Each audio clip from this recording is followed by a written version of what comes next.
But the bottom line is, my opinion is, and I drafted the U.S. domestic implementing legislation for the Biological Weapons Convention that was approved unanimously by both houses of the United States Congress, signed into law by President Bush Sr., that it appears the coronavirus that we're dealing with here is an offensive biological warfare weapon that leaked out of that Wuhani BSL-4. I'm not saying it was done deliberately, but there have been previous reports of problems with that lab and things leaking out of it. And I'm afraid that is what we are dealing with today. So a BSL-4 is the most serious type.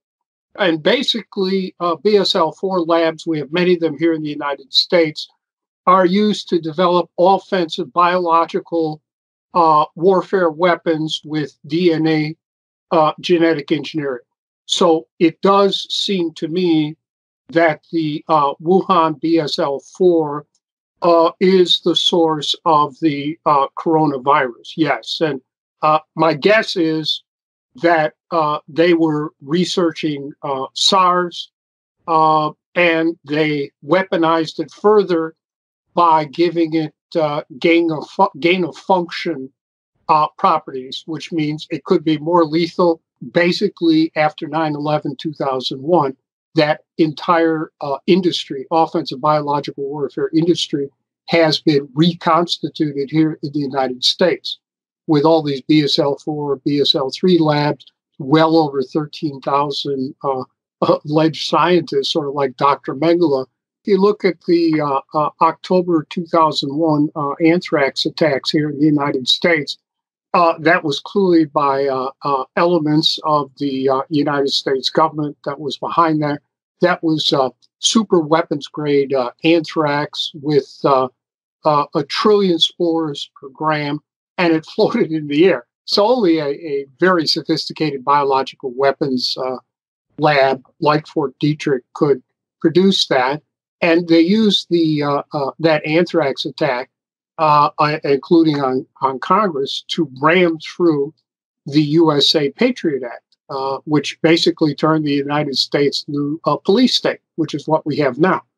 All these BSL-4 labs are by, United States, Europe, Russia, China, Israel, are all there to research, develop, test biological warfare agents. There's really no legitimate scientific reason to have BSL-4 labs.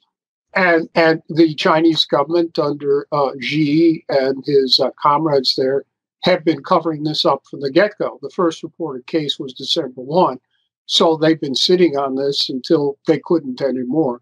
And everything they're telling you is a lie. It's propaganda. The WHO is in on it. They've approved many of these BSL-4 labs. They know exactly what's going on. And that is a WHO research-approved laboratory. So they know what's going on, too. So you can't really believe anything the WHO is telling you about this. Either they're up to their eyeballs in it, in my opinion.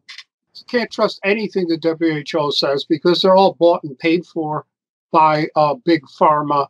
And they work in cahoots with the CDC, which is the United States government. They work in cahoots with Fort Detrick. So you can't trust anything. The Bill and Melinda Gates information, they fund this type of DNA genetically engineered biological warfare work. That's correct. So you can't trust anything they're telling you that somehow they're out there trying to make the world a better place. I mean, we have, Bill Gates publicly admitting the world would be a better place if there were a lot less people.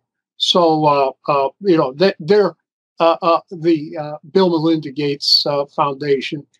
They are wolves in sheep's clothing, and they are funding this type of stuff. Sure, if it's going to help you, and indeed it might not help you because they'll be using for these vaccines, these DNA genetic engineered vaccines. They'll be using live coronavirus, probably, and sticking it in there and giving you some live coronavirus on the theory you'll develop an immunity. that's the way a lot of these vaccines work out. That's what happened with the Ebola vaccine that created the Ebola pandemic there in West Africa. They were testing out a vaccine on poor Black Africans as usual, and this vaccine had live Ebola in it, so it gave them live Ebola. So I'd be very careful, even if they do come up with these vaccines 2 to 3 months from now. Very careful. Why would you want to inject live coronavirus into you?